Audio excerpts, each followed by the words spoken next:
Now, this didn't necessarily happen only at places like Staples.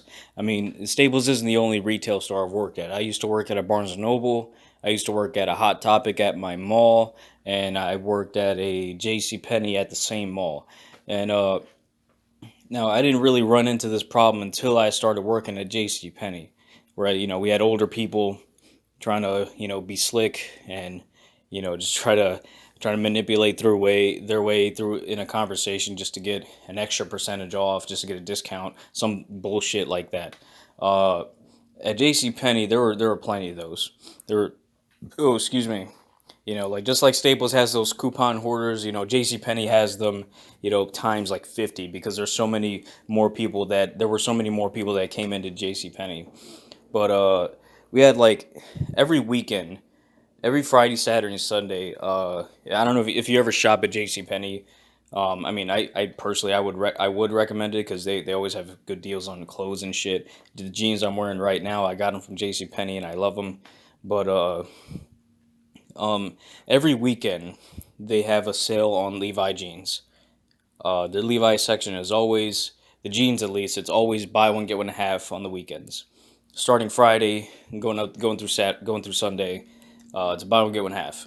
Now, that's what the sign says, but what's actually happening at the register, at least from what I remember, what was happening at the register is that it would take 25% off. It would take 25% from both pairs of jeans. You get two jeans, buy one get one half. It wouldn't take the half off of the second pair. It would take the 25% from both pairs, so that way you get the 50% off, right? So that's how it worked, or at least that's how I remember it working.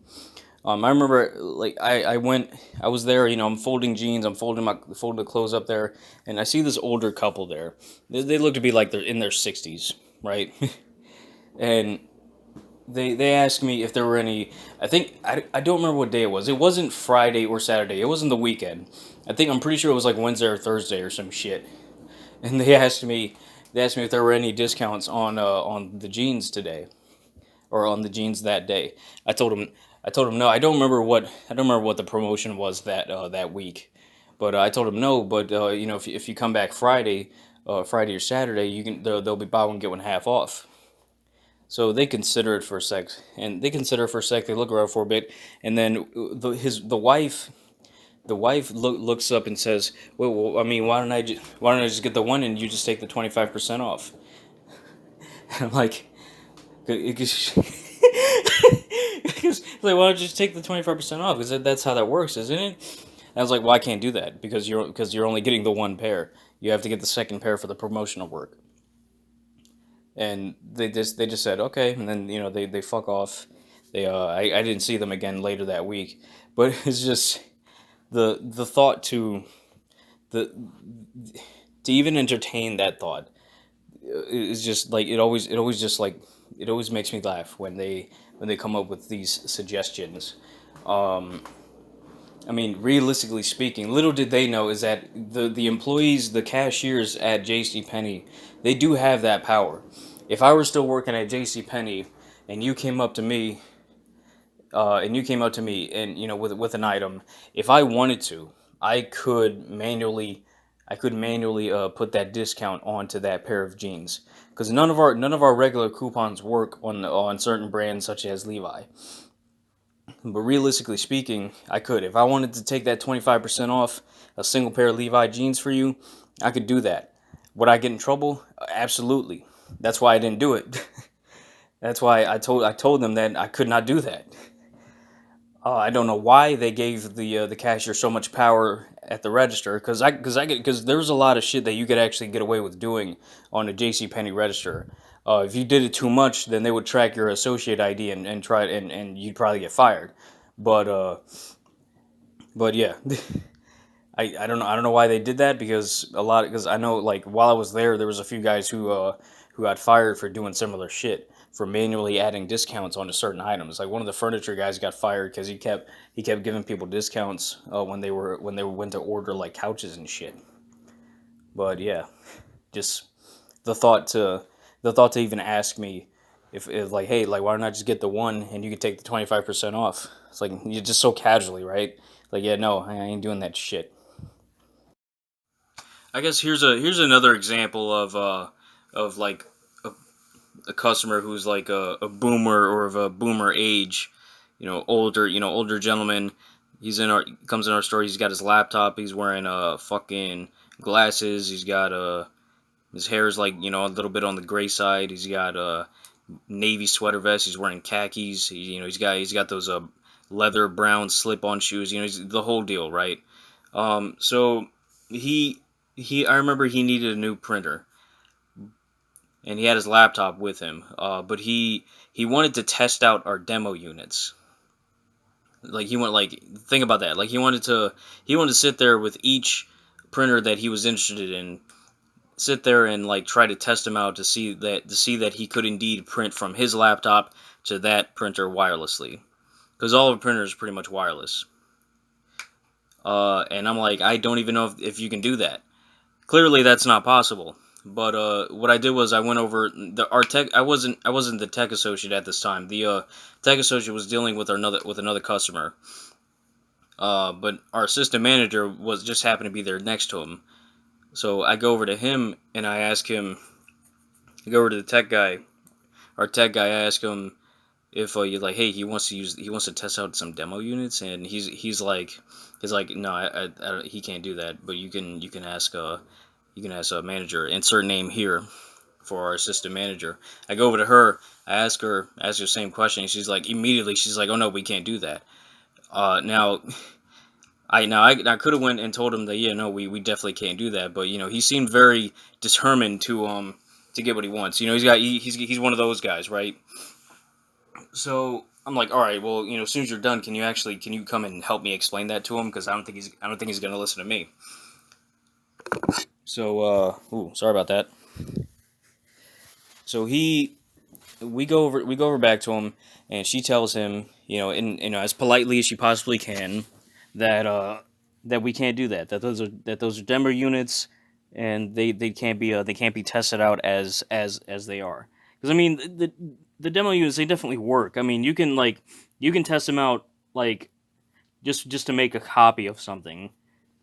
Because we've done that before. I've done that before with a customer.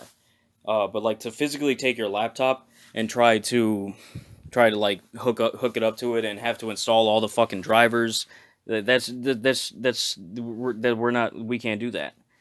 And so he looks at her and says, "Well, they let me do it in Manhattan." And so whatever location in New York or wherever it was that he said, I think he said Manhattan. I don't actually know where he said exactly, but whatever location that was, they seemed to let him do it. So they figured that if he came down here, that he could do this, he could get away with doing the same thing. So she looks at him and says, well, they weren't supposed to. And so he gets his look. They go back and forth, and he eventually just says, after like I want to say 30 seconds, he eventually just he gives her like this look as if to say, oh, you're lost. You just lost a potential customer. And he says, well, I guess I'll have to continue my search elsewhere, as he closes his laptop. Just the fucking arrogance just oozing off of this businessman, or whatever it is he does for a living. And fucking oh my god, it's like I really wish I could have said more to this jackass, because I like when I get customers like that at the store, I get defensive, because mainly it's because I don't want to give them any more to complain about. Like, they're already unhappy, and I don't want to give them any more to complain about to corporate, or any more reason to give us like some a zero on the survey or anything. So she says, I'm very sorry about that. He says something else. She just says okay, and he's like, look at that, no service. And I'm like, and I'm over here, like, I want to defend her, and I'm just like, well, look, I don't actually know if it's store policy, but I tell him, like, look, man, if it's store policy, it's store policy. We can't do it. There's nothing we can do about that. He's like, but the rules are meant to be broken. And I really should have told him this. Like, looking back, like, it pisses me off that I didn't tell him this straight to his face. That It's like, sure, like I can dig bending the rules for a customer, because he was all like, it's like, like, you think your regional manager is gonna care if, because he talked about how he worked in customer service as well, and he was like, you really think your regional manager is gonna care if you bent the rules for a customer? And I was like, I don't know, but I'd rather not. We'd rather not take that chance. What I should have told him was that, yeah, well, listen, I can dig bending the rules for a customer. I actually did that a few times at my previous job. And matter of fact, the last time I did it, guess what happened? I got prosecuted.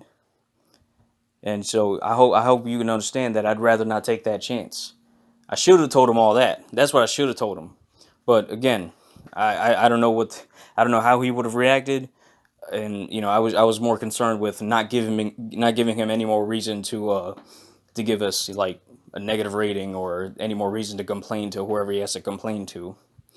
So yeah, eventually, like, no, I ended with, we rather not take that chance. He fucks off. He says something else to my manager. My manager responds to him, and he fucks off. And then me and her talk about it, and we talk about how much of a dick he was being.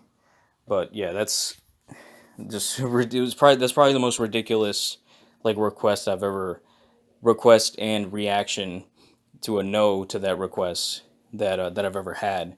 I mean, I'm sure Copy Print Center has had much worse. I've read about much worse happening in Copy Center, but yeah, this is pretty up there for me.